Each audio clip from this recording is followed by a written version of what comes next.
এই এক্সাম্পলটা দেখে একটা জিনিস মনে পড়লো, তোদেরকে বলে দিই, এটা কাজে লাগাস, অনেক জায়গায় হয়তো কাজে লাগবে লাইফে। কখনো যদি লাইফে হতাশ হোস বা কখনো যদি মনে হয় তোকে দিয়ে কিছু হচ্ছে না বা তোর ভেতরে কিছু নাই, বা তোকে হয়তো ওই দিন কেউ একজন বলছে যে তোমাকে দিয়ে কিছু হবে না, তুমি অন্তঃসার শূন্য। যারা তোকে অন্তঃসার শূন্য বলে তারা তোর ভালো চায় না, তারা তোর শুভাকাঙ্ক্ষী না। এদের কথা শুনতে হয় না, এদের কথা শোনার গুরুত্বও নাই। কারণ যারা আসলে তোর ভালো মন্দ যাদের কাছে ম্যাটার করে তারা তোকে কখনো এই টাইপের কথা বলবে না। বাট তারপরও কখনো যদি মনে হয় যে কেউ তোকে বলে দিচ্ছে অথবা তোকে ফিল করাচ্ছে বা আচার আচরণ দিয়ে বোঝাচ্ছে যে তোর ভেতরে কিছু নাই, এই কথাটা কানে না দিয়ে একটা যৌবনের কথা চিন্তা করবে। একটা যৌবনে বাইরে থেকে দেখলে কিন্তু আমাদের মনে হয় যে এখানে কিছুই নাই, এখানে সম্পূর্ণটা একদম সলিড নর্মাল পানি আছে।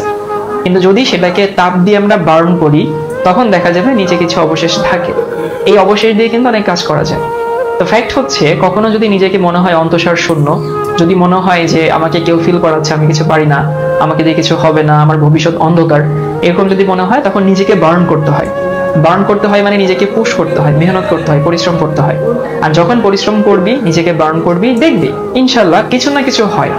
এটা অনেকটা মিরাকল টাইপের, এটা অনেকটা ম্যাজিকের মতো। একটা দ্রবণ তোকে যদি আননোন একটা দ্রবণ দেওয়া হয়, সেখানে আমি তাপ দিয়ে সমস্ত পানি উড়াই দিলে কি পাবো? সেটা কি সোডিয়াম ক্লোরাইড পাবো, না চিনি পাবো, না গ্লুকোজ পাবো, না সিলভার ক্লোরাইড পাবো, না ক্যালসিয়াম কার্বনেট পাবো? এটা তো আমি আগে থেকে জানি না। এটাই লাইফের মজা। ঠিক সেরকম আমাকে দিয়ে আসলে কি হবে, আমি মেহনত করলে আসলে কোন দিকে যেতে পারবো, কি লাইফে হুট করে আমার জন্য ভালো ভবিষ্যতে ভালো কিছু ওয়েট করছে, এটা কিন্তু আমি হুট করে জানি না। সো নিজেকে বুঝাইতে হয়, নিজেকে জিজ্ঞেস করতে হয় যে কোনটার জন্য ভালো হয়, আমি কোন দিকে আগাইলে আমার ভালো হবে। তারপরে নিজেকে বার্ন করা শুরু করতে হয়। বার্ন করা শুরু মানে নিজের পরিশ্রমটা, ডেডিকেশন দেওয়া, পরিশ্রম দেওয়া, ত্যাগ করা। দেখবি যে লাইফে ভালো কিছু অবশ্যই আসে।